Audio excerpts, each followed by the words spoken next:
My mind is a very good friend of me. He's a philosopher. He's a guide of me. But exactly what happened? My life is misdirected. Why? Why?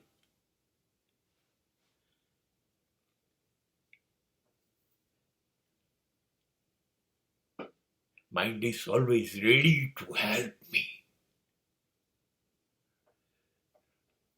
Mind can develop me in every moment.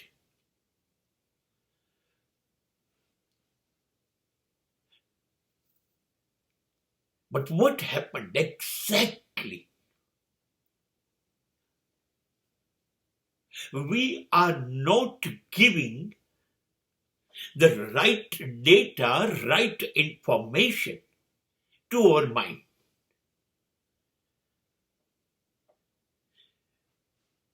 મન છે ને આ એક માણસને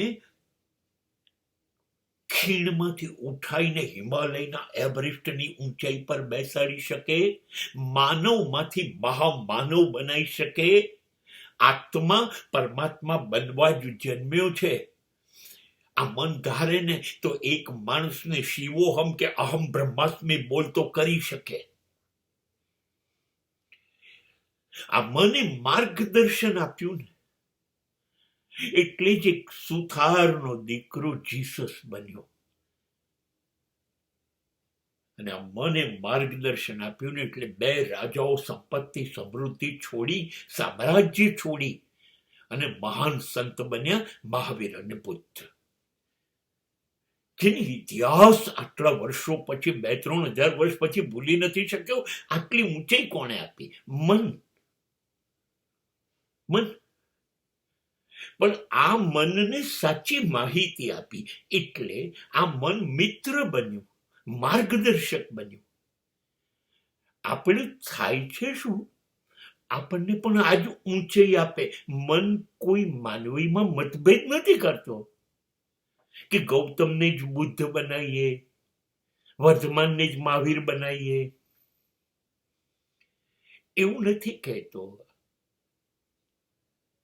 હા, પણ હું માહિતી જ ખોટી આપીશ તો મન મને કેવી રીતે મારી ઈચ્છાઓ છે, મારા સ્વપ્ન છે એ દિશામાં લઈ જશે?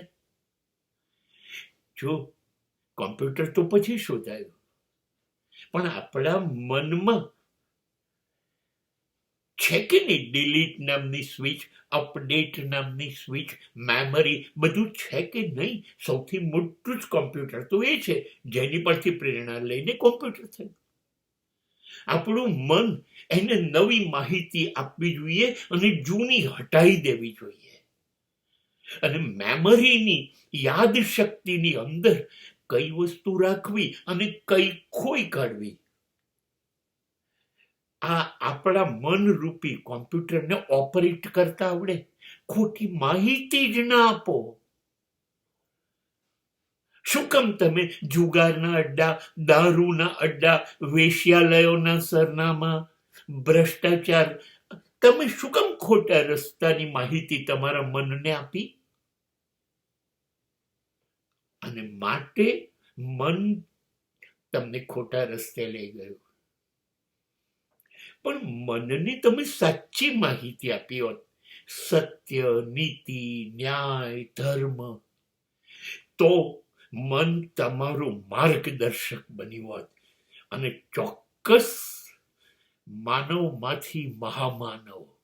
અને દરેક માણસ હીરો નહીં, સુપર હીરો બની જાત.